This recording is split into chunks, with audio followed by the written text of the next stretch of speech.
Good morning दोस्तों, आप लोग कैसे हैं। आशा करता हूं कि आप लोग अच्छे होंगे।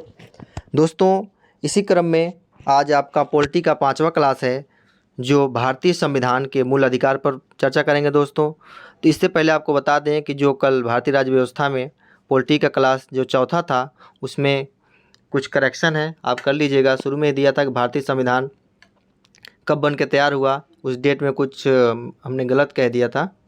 तो वो होगा आपका 26 नवंबर 1949 को संविधान बनकर तैयार हुआ और 26 जनवरी 1950 को लागू हुआ दोस्तों। ठीक है दोस्तों, तो आइए आगे चलते हैं अपने टॉपिक पर। आइए देखते हैं। तो आइए दोस्तों देखते हैं आज भारतीय संविधान के मूल अधिकार के बारे में।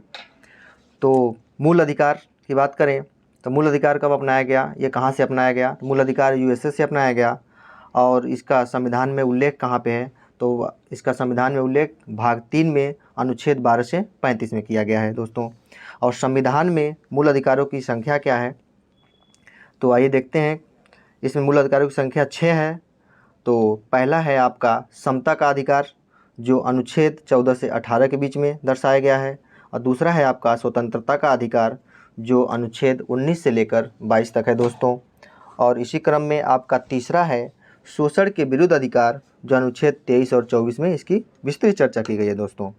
और आपका चौथा आता है धार्मिक स्वतंत्रता का अधिकार जो अनुच्छेद 25 से लेकर 28 तक में बात की गई है। और इसी क्रम में देखते हैं अगला आपका है अधिकार 5वां जो संस्कृति और शिक्षा संबंधी अधिकार है दोस्तों, जो अनुच्छेद 30, 29 और 30 में की गई है। और आपका अंतिम और 6वां है संवैधानिक उपचारों का अधिकार जो अनुच्छेद 32 में बात की गई है दोस्तों। चलिए इसी क्रम में आगे चलते हैं और देखते हैं। इसमें कुछ इम्पॉर्टेंट है बात। अनुच्छेद 21 जो गोविंद बनाम मध्य प्रदेश राज्य, खड़क सिंह बनाम उत्तर प्रदेश राज्य, और जो इससे संबंधित है अनुच्छेद 19(1)(d) में कि भारत के राज्य क्षेत्र में सर्वत्र आबाद संरक्षण का अधिकार, जैसे कि भारत के संपूर्ण राज्य में आवागमन का अधिकार इसके अंतर्गत मिला, जो बात था इसके अंतर्गत। और इसी के अनुच्छेद 21 में जीवन जीने का अधिकार से मिलाकर बढ़ने पर एकांत का अधिकार मिला, एकांतता का अधिकार मिला, पढ़ने पर एकांतता का अधिकार मिला, राइट टू प्राइवेसी प्राप्त हुआ। इसी को निजता भी कहते हैं, प्राइवेसी को। और जैसे दिया है कि अनुच्छेद 21 किसी व्यक्ति को उसके प्राण या दैहिक स्वतंत्रता से विधि द्वारा स्थापित प्रक्रिया के अनुसार ही वंचित किया जाएगा, अन्यथा नहीं। इन सब के बारे में बात किया गया है। और आपका दूसरा है प्रमुख संबंधित वाद क्या थे, तो A.K. गोपालन बनाम मद्रास राज्य 1950, और दूसरा इसमें है पॉइंट आपका मेनका गांधी बनाम भारत संघ 1978, जिसमें बात की गई थी कि प्राण एवं दैहिक स्वतंत्रता की उचित एवं न्यायपूर्ण मामले के आधार पर रोक संभव था इसमें। इसी क्रम में देखते हैं आगे कुछ अन्य महत्वपूर्ण अधिकार हैं जो आपको हम बताते हैं। जैसे देखिए यहाँ दिया गया है कि शीघ्र विचारण का अधिकार, और दूसरा अधिकार मिला पैर में डंडा बेड़ी डालने के विरुद्ध अधिकार। और इसी क्रम में तीसरा है अच्छी सड़कों का अधिकार, अच्छी सड़क पे हमें चलना है उसका भी अधिकार हमें है। और प्रतिष्ठा का अधिकार, हमें प्रतिष्ठा से अपना जीवन यापन करना है, इसका भी अधिकार हमें मिला है। कार्यस्थल पर महिलाओं के लैंगिक उत्पीड़न के विरुद्ध अधिकार, कोई भेदभाव नहीं करेगा, उत्पीड़न नहीं करेगा। अभिरक्षा में हिंसा के विरुद्ध अधिकार। और अगला है आपका फांसी में विलंब के विरुद्ध अधिकार। और अगला है आपका एकांत कारावास के विरुद्ध अधिकार दोस्तों। और इसके अन्य महत्वपूर्ण अधिकार हैं, प्रमुख अधिकार हैं। देखते हैं कि नंबर पॉइंट वाइज दिया है यहाँ पे। देखिए जीवन साथी चुनने का अधिकार जो अनुच्छेद 19 और 21 में इसकी तहत व्याख्या की गई है दोस्तों। और अगला पॉइंट इसी में है आपका गरिमापूर्ण जीवन जीने के अधिकार में गरिमापूर्ण ढंग से मृत्यु का अधिकार भी इसमें शामिल है, जैसे गैर सरकारी संगठन कॉमन कॉज की याचिका पर निर्णय लिया गया था इसके अंतर्गत। और इसी क्रम में आगे चलते हैं, देखते हैं कि भाग 4 के अनुच्छेद 45 से संबंधित कुछ महत्वपूर्ण पॉइंट दिए हुए हैं। आइए क्रमवाइज देखते हैं। इसमें पहला पॉइंट है दोस्तों 6 वर्ष की आयु पूरी होने तक बालकों के लिए राज्य द्वारा प्रारंभिक बाल्यावस्था देखरेख और शिक्षा का उपबंध कराया जाएगा। इसके बारे में बात किया गया है भाग 4 अनुच्छेद 45 में। और इसमें क्या हुआ था कि 86वां संविधान 86 संवैधानिक संशोधन अधिनियम 2002 में अनुच्छेद 21 क में जोड़ा गया। इसके अनुसार कि राज्य जो है वो 6 से 14 वर्ष तक के बच्चों को निःशुल्क एवं अनिवार्य शिक्षा उपलब्ध कराएगा, और जो 86वें संविधान संशोधन के अंतर्गत किया गया प्रावधान। और अगला है अनुच्छेद 51 क ट, जो मूल कर्तव्य है दोस्तों। यह भारत के प्रत्येक नागरिक का कर्तव्य होगा कि वह अपने बच्चे को, चाहे वह उसके माता पिता हो, चाहे वह उसके अभिभावक हो, वो 6 से 14 वर्ष की उम्र तक की शिक्षा की सुविधा उपलब्ध कराएगा बच्चों को। और अगला है कुछ महत्वपूर्ण है अधिकार मिले हैं, जैसे जीवन रक्षा का अधिकार, और दूसरा पॉइंट है आपका स्वस्थ रहने का अधिकार, और एक चिकित्सक द्वारा घायल को चिकित्सकीय सहायता देना। और अगला आपका है स्वच्छ पर्यावरण, यानी कि प्रदूषण रहित जल एवं वायु में जीने का अधिकार या हानिकारक उद्योगों के विरुद्ध सुरक्षा मिलेगी, इसके बारे में बात की गई है। और महिलाओं, अगला पॉइंट है महिलाओं का शालीनता तथा गरिमा से जीने का अधिकार। और अगला है आपका निजता का अधिकार, यानी प्राइवेसी का अधिकार। और इसी में आगे चलते हैं, कुछ महत्वपूर्ण अधिकार मिले हैं। राज्य के बाहर न जाने का अधिकार, जोर जबरदस्ती से नहीं। और निःशुल्क कानूनी सहायता का अधिकार। और अगला है आपका आश्रय का अधिकार। और अगला पॉइंट है आपका दोस्तों विदेश यात्रा का अधिकार है, आप विदेश भी जा सकते हैं। इसी क्रम में आइए देखते हैं दोस्तों, जो समता का अधिकार था उसको डिफाइन करते हैं क्या क्या है। तो पहला अनुच्छेद समता में है अनुच्छेद नंबर 14। इसमें क्या क्या बात की गई है, विधि के समझ समता और विधियों का समान संरक्षण, कि कानून के सामने सब बराबर होंगे। और अनुच्छेद 15 में बात की गई है कि धर्म, मूल वंश, जाति, लिंग, जन्म स्थान के आधार पर किसी भी व्यक्ति पर कोई भेदभाव नहीं किया जाएगा। और अनुच्छेद 16 में बात की गई है दोस्तों लोक नियोजन के विषय में अवसर की समता, यानी कि किसी भी पद पर किसी को रखा जा सकता है, इसे भेदभाव नहीं किया जाएगा, सबको समान अवसर दिया जाएगा।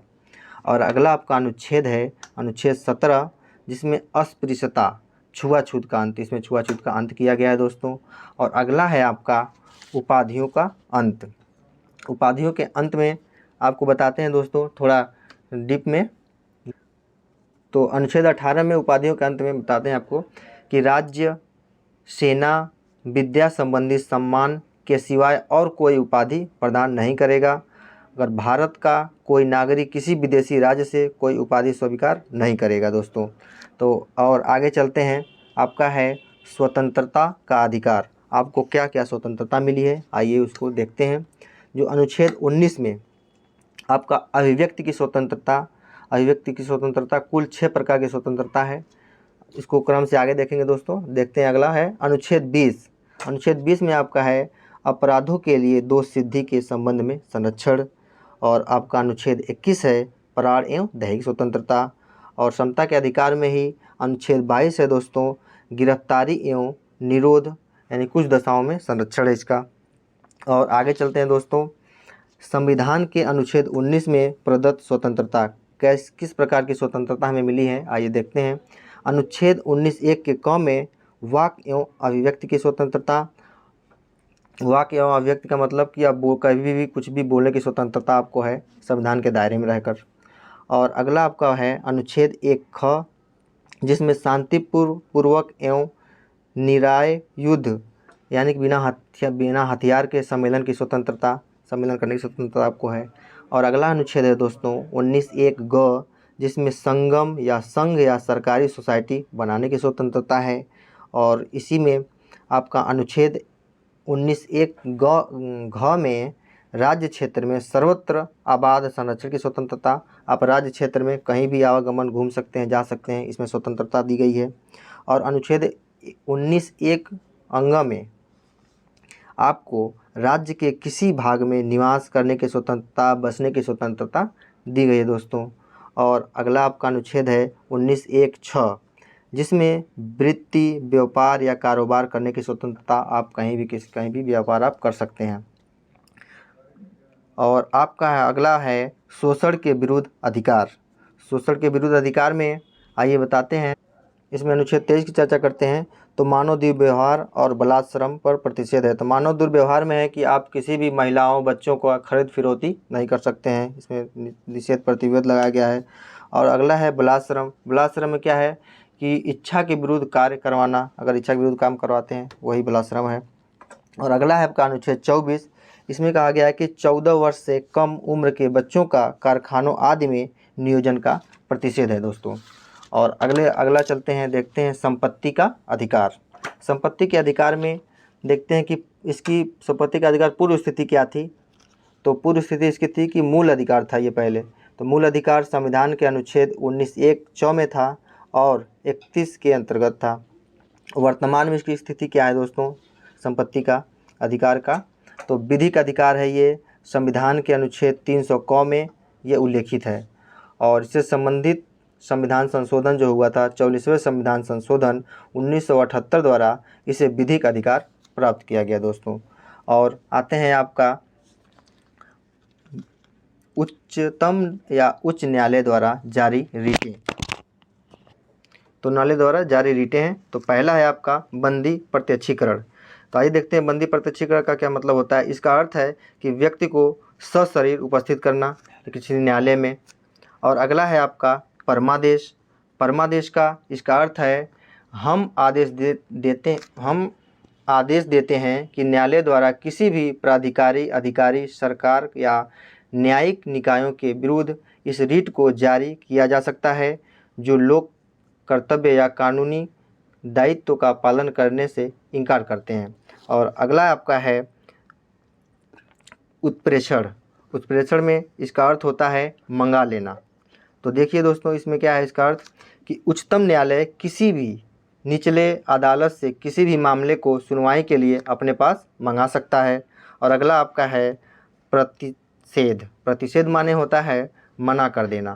तो मना कर देना इसका मतलब आपको बताते हैं कि उच्चतम न्यायालय निचली न्यायपालिका को किसी मामले की सुनवाई से मना कर सकता है। और अगला है आपका रीट अधिकार परीक्षा। अधिकार परीक्षा इसका अर्थ होता है दोस्तों कि किस अधिकार से, इसका अर्थ है कि किस अधिकार से, अधिकार परीक्षा मतलब किस अधिकार से। तो बताते हैं आपको कि यदि किसी सार्वजनिक पद पर कोई व्यक्ति अवैध रूप से आसीन हो तो यह रीट जारी की जा सकती है। सार्वजनिक पद होता है कि मतलब कि जो सरकार का हो, जो सबके लिए हो, स्पेशल कोई एक लोग हो, इसलिए मना किया जा सकता है। और आगे देखते हैं दोस्तों, चलिए इसी क्रम में है आपका धार्मिक स्वतंत्रता का अधिकार। तो देखते हैं धार्मिक स्वतंत्रता का अधिकार में अनुच्छेद 25 है कि अंतःकरण की और धर्म को अबाध रूप से मनाने, आचरण और प्रचार करने की स्वतंत्रता है इसमें। और अनुच्छेद 26 में है धार्मिक कार्यों के प्रबंध की स्वतंत्रता है दोस्तों। और अगला आपका अनुच्छेद है अनुच्छेद 27। इसमें है किसी विशिष्ट धर्म की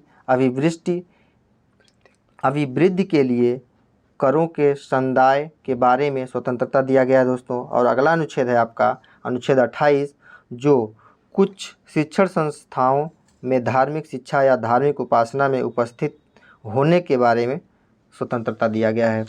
इसी क्रम में देखते हैं कि संस्कृति और शिक्षा संबंधी अधिकार कुछ हैं दोस्तों जो इस प्रकार हैं। अनुच्छेद 29 में दिया गया है कि अल्पसंख्यक वर्गों के हितों का संरक्षण सुरक्षा संबंधी अधिकार उल्लिखित है।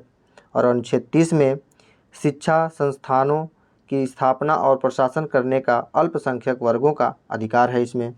और अगला है आपका राष्ट्रीय आपात की घोषणा होने पर क्या होता है मूल संविधान में, मूल संविधान के मूल अधिकार में देखते हैं कि मूल अधिकारों का निलंबन। इसमें कौन कौन से ऐसे अनुच्छेद हैं जो निलंबित हो जाते हैं दोस्तों। पहला है आपका अनुच्छेद 358 जो अनुच्छेद 19 जो स्वतः निलंबित हो जाता है।